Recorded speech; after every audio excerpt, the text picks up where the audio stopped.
Akkam jirtu? Yeroon ammaa kun yeroo namoonni karaa salphaa ta'een nu hordofuu danda'anidha.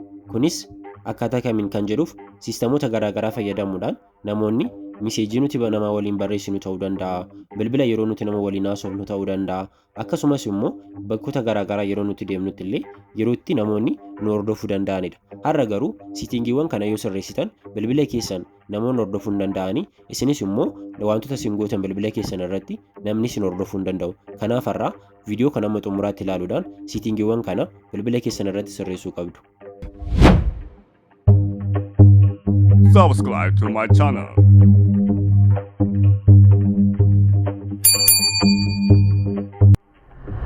Akkuma seensa viidiyoo irratti isinitti himetti har'a akkaataa kamiin siitingiiwwan kana sirreessuudhaan namoonni nu hordofaa jiraachuu isaanii beekna, akkasumas immoo namoota nu hordofaa jiran akkaataa kamiin ofirraa isaan balleessan yookaan immoo ofirraa isaan dhaabuu dandeenyaadha.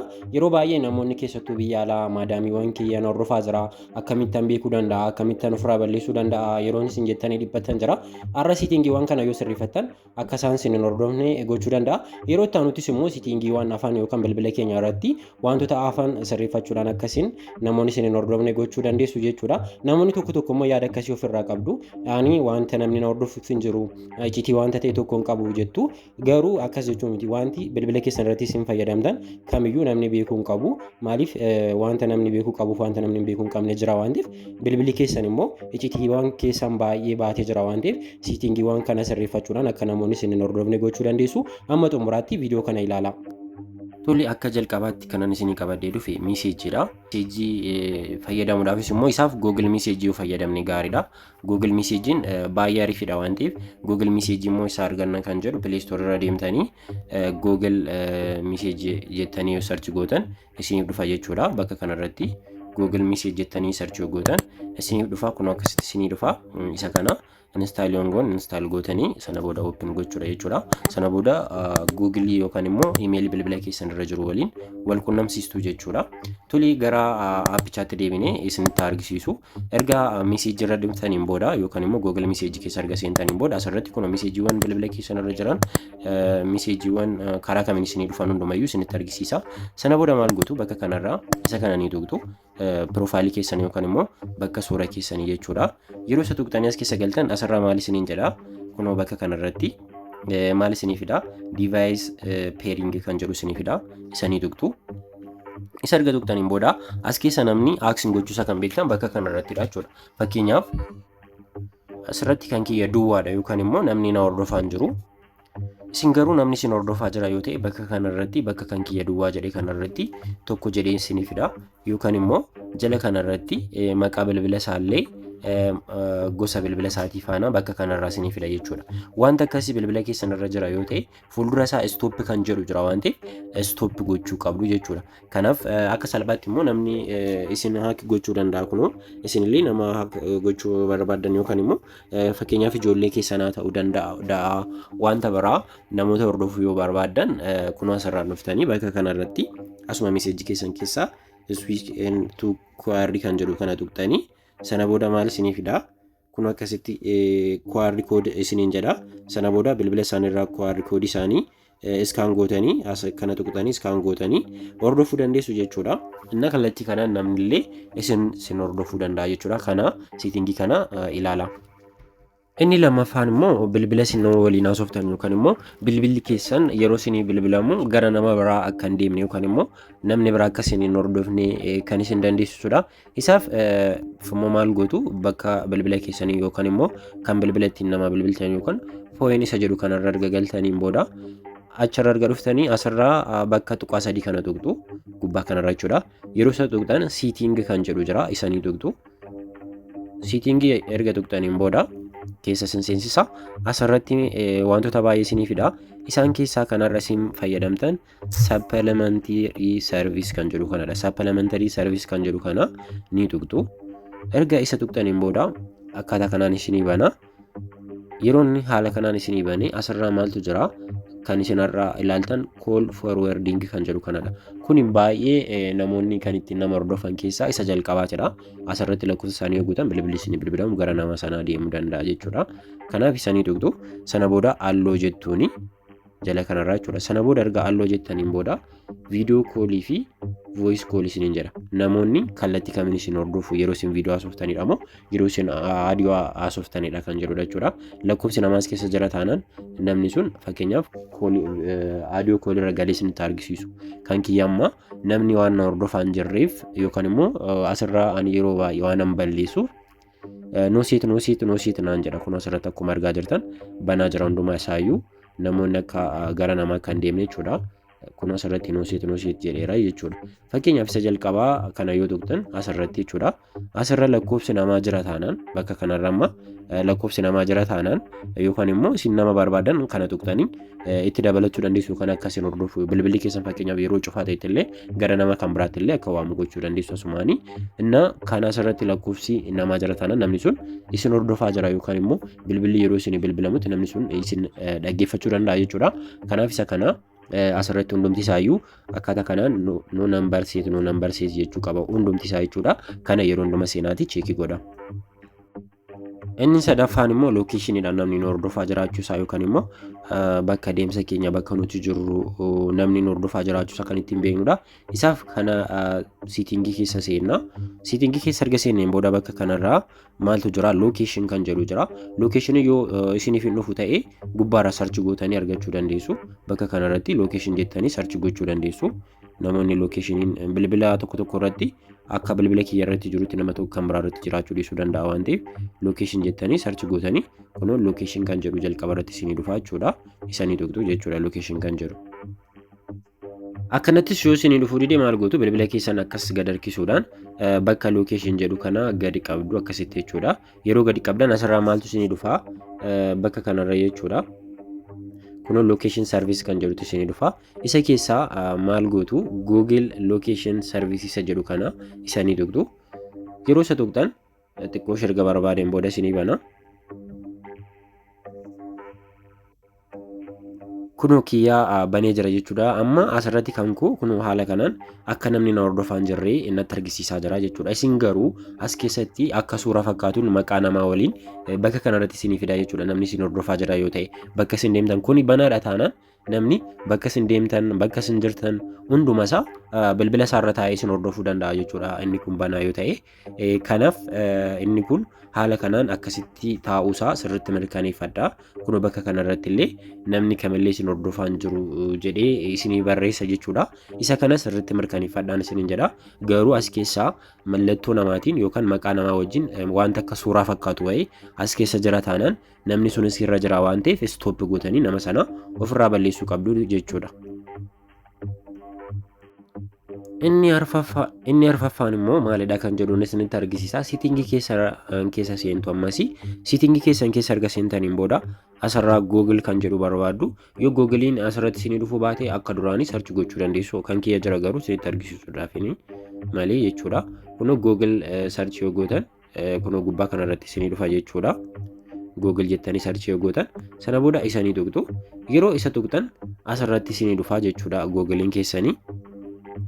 Tole erga akkasitti isinii baneen booda asirraa xiyya kana tuqxanii yookaan immoo kana tuqxanii Google fayyadamtanii filattu. Googleewwan bilbila keessan irra jiran isinii fida waan ta'eef jechuudha. Isaan keessaa kan amma fayyadamaa jirtan yookaan immoo kan devicein keessan sirriitti irratti galmaa'ee jiru isanii filattu. Erga isa filattaniin booda gubbaa kanarraa maal tuqxu? Gubbaa kanarraa manage your Google account kan jedhu jira isanii tuqxu jechuudha. Erga isa tuqxanii haala kanaan isinii bana. Maal gootu bakka sarchii irra deemtanii jechuudha. Gubbaa kanarra bakki sarchii jira. Kunoo bakka sarchii kanarra deemtanii device jettanii sarchii ni gootu. Device jettanii haala kanaan sarchii ni gootu. Sana booda asirratti device jedhee bakka kanarraa isinii fida. Kun akkuma argaa jirtan device security jedhee isinii fida. Isa ni tuqxu.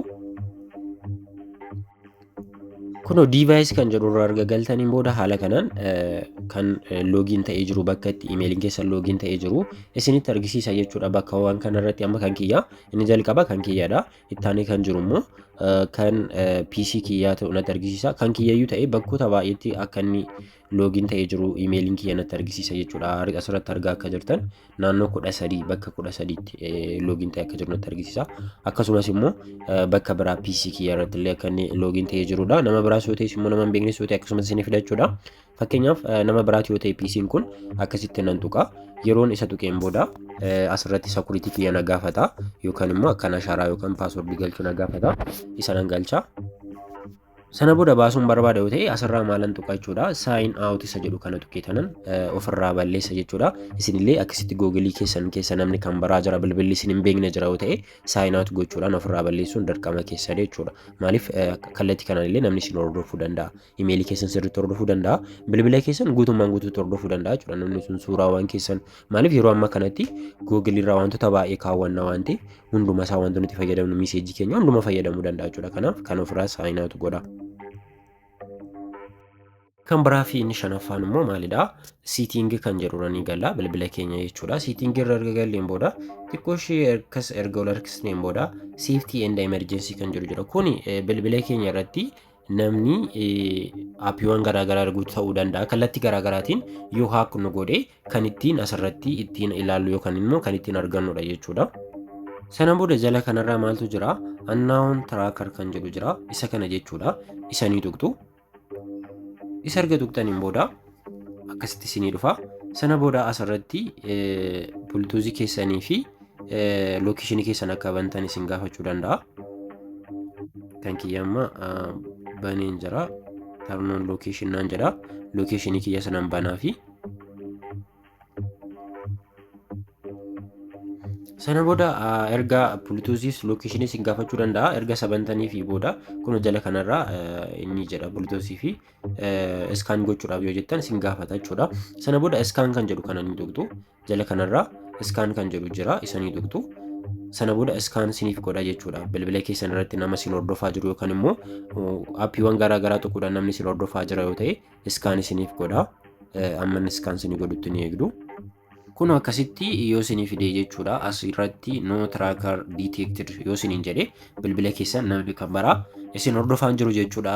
Aappiiwwan garaagaraa isinitti erge yookaan linkiiwwan garaagaraatiin namni isin hordofaan jiru jechuudha. Isin hordofaa jira yoo ta'e immoo asirratti isinii fida waan ta'eef isa ofirraa remove gochuudha jechuudha. Kun amma anaan homtuu na hordofaan jiru waan ta'eef akkasitti naa fideera jechuudha. Kanaaf yeroo hundumayyuu kana seenaatii cheekii godhaa isiniin jedha. Amma immoo gara kan biraatti darbina. Ja'affaan immoo bilbila keessanii fi maayikii keessan fayyadamuudhaan namni hordofaa jiraachuu isaati jechuudha. Yeroo baay'ee ni yaadattu yoo ta'e bakka kanarratti naannoo kanarratti yeroo isin bilbilaa sooftan akkasumas immoo yeroo isin kaameeraa gara viidiyoo fayyadamtan mallattoon kaameeraa bifa magariisaa fakkaatu wayii ni dhufti. Namoonni baay'een kuni namni akkana godheetidha maaliif akkasitti dhufa maal kan jettan jirtu. Kuni maaliif seetanii yeroo baay'ee isin ofii keessan kaameeraa yookaan immoo asirratti bilbila keessan irratti aadiyoowwan garaagaraa bilbila fa'aa yeroo haasoftan achirratti dhufuu danda'a. Garuu osoo isin hin beekin callisee ni dhufa yoo ta'e mallattoon kaameeraas haa ta'u mallattoon maayikii ni dhufa yoo ta'e bilbilli keessan namni kan biraa itti fayyadamaa jira jechuudha yookaan immoo haaksiin godhee jira jechuudha. Akkasitti isa kana ilaalan isiniin jedha. Tole amma akkaataa kamiin arganna kan jedhu siitingii keessanii seenna. Siitingii keessa erga seenneen booda bakka kanarraa siitingii keessaa security and privacy kan jedhu barbaaddanii ni tuqxu. Tole isa akkasitti erga tuqxaniin booda asirratti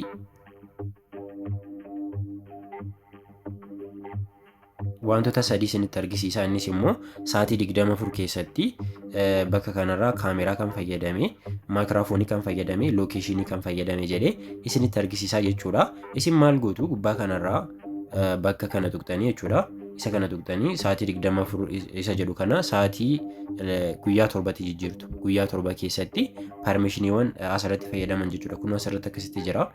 As keessa permishiniiwwan kana hunduma isaa kontaaktii keessan ta'uu danda'a, koolii keessan ta'uu danda'a. Kan biraas wantoonni isin hin beekne yookaan immoo fakkeenyaaf asirratti kaameraa irratti aappiiwwan isin hin beekne fayyadameera yoo ta'e guyyaa torba kana keessatti aappiin isin hin beekne kaameraa keessan fayyadameera yoo ta'e ofirraa balleessuu qabdu. Asirrattis immoo sagalee isa kanarratti maayikiraafoon irrattis aappiin isin hin beekne guyyaa torba kana keessatti fayyadameera yoo ta'e maal gochuu qabdu jechuudha. Ofirraa riimuuf gochuu qabdu jechuudha aappii sana. Maaliif namni sun namni kan biraatu isin hordofaa jira jechuudha isin aappii kana hin fayyadamne yoo ta'e jechuudha.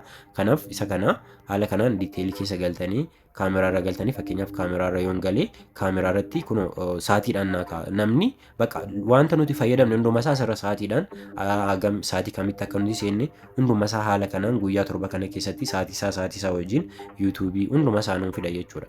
As keessa aappiin isin hin beekne yoo jiraate ni balleessitu jechuudha.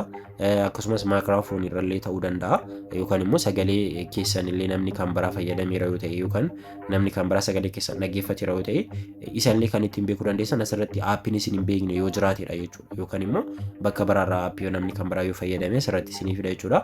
Kanaaf isa kanas yoo jiraate as keessaa maal gootu jechuudha ofirraa ni balleessitu jechuudha yookaan parmishinii dhoowwattu jechuudha aappii sana. Na haala kamiin baasna kan jedhu immoo salphaadha akka inni fayyadamne baasuudhaaf jechuudha. Fakkeenyaaf asirratti kaameraa isa jedhu dhiisaatii Popo Live kan jedhu kana nan tuqa ergan tuqeen booda akka inni fayyadamne barbaada yoo ta'e maalan godha don't allow isa jedhu kana nan tuqa. Isa kana nan tuqa jechuudha. Sana booda fayyadamuu hin danda'u. Ani kanan hin beekne yoo ta'e jechuudha. Nama ga'een isa kana waan hin beekuuf akkas gochuun barbaadu isin aappii hin beekne yoo ta'e haala kanaan balleessuu dandeessu. Akka torbaffaatti yookaan immoo isa dhumaa jedhee immoo kanan isinii qabadee dhufe maalidha? Anis siitingii keessan keessa seentu. Siitingii keessan keessa seentanii asirratti aappiiwwan isin hin beekne yookaan namoonni tokko amma bilbila keessan irratti aappii buusanii isin hordofuu danda'u yookaan immoo jiru aappiiwwan namni ittiin nama hordofuu danda'u waan ta'eef inni jira shakkitaniitti yoo ta'e as keessaa aappis kan jedhu barbaaddu yoo dhabdan immoo bakka sarchii irratti aappis jettanii sarchii gootu jechuudha. Siitingii keessan keessaa bakka sarchii irratti aappis jettanii sarchii gootu yeroo inni sarchi gootan asirratti ni dhufa jechuudha. Aappiiwwan bilbila keessan irratti fayyadamtan ni dhufu.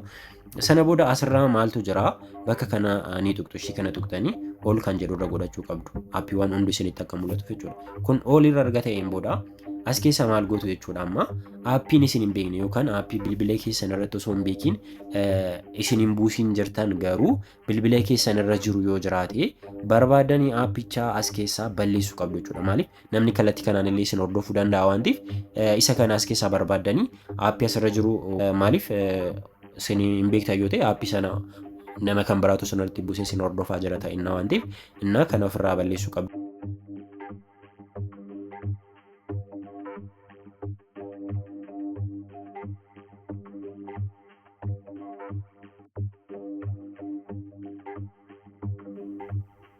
Siitingiiwwan kan hunduma sirreessitaniitti yoo ta'e akkasumas immoo wantoota anamma isinitti argisiise bilbila keessan irra hin jiru yoo ta'e yookaan on ta'een jiru yoo ta'e namni kamillee bilbila keessan hordofaan jiru jechuudha.